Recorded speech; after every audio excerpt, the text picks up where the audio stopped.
പ്രാദേശിക സാഹചര്യങ്ങളെ തുടർന്ന് UAE-യിൽ നിർത്തിവെച്ചിരുന്ന നേരിട്ടുള്ള പഠനരീതി പുനരാരംഭിക്കുന്നു. ഇതിന്റെ ആദ്യപടിയായി രാജ്യത്തെ നഴ്സറികൾ ഈ ആഴ്ച മുതൽ ഘട്ടം ഘട്ടമായി തുറക്കും. മറ്റ് വിദ്യാഭ്യാസ സ്ഥാപനങ്ങളിലെ പഠനരീതി നാളെ പ്രഖ്യാപിക്കും. ഇറാന്റെ ആക്രമണങ്ങൾ അവസാനിച്ചതിന് പിന്നാലെയാണ് UAE-യിലെ വിദ്യാഭ്യാസ സ്ഥാപനങ്ങൾ ഘട്ടം ഘട്ടമായി തുറക്കാൻ വിദ്യാഭ്യാസ മന്ത്രാലയം തയ്യാറെടുക്കുന്നത്.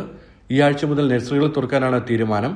സർക്കാർ ഓഫീസുകളിലും മാളുകളിലും പ്രവർത്തിക്കുന്ന നഴ്സറികൾക്കാണ് ആദ്യം പ്രവർത്തനാനുമതി ലഭിക്കുക. മറ്റ് നഴ്സറികൾക്ക് നിലവിലെ നിയമങ്ങൾ പാലിച്ച് വീടുകൾ കേന്ദ്രീകരിച്ചുള്ള സേവനങ്ങളുമായി മുന്നോട്ടു പോകാം.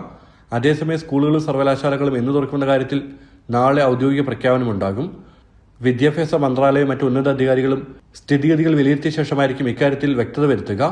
വിദ്യാർത്ഥികളുടെ അധ്യാപകരുടെ സുരക്ഷ കണക്കിലെടുത്ത് രാജ്യത്തെ നഴ്സറികൾ, കിൻഡർ ഗാർട്ടനുകൾ, പൊതു സ്വകാര്യ സ്കൂളുകൾ എന്നിവിടങ്ങളിൽ ഓൺലൈൻ വിദ്യാഭ്യാസം ഈ മാസം 17 വരെയാണ് പ്രഖ്യാപിച്ചിരിക്കുന്നത്.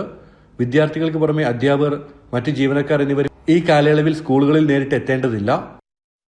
ജനം, ദുബായ്.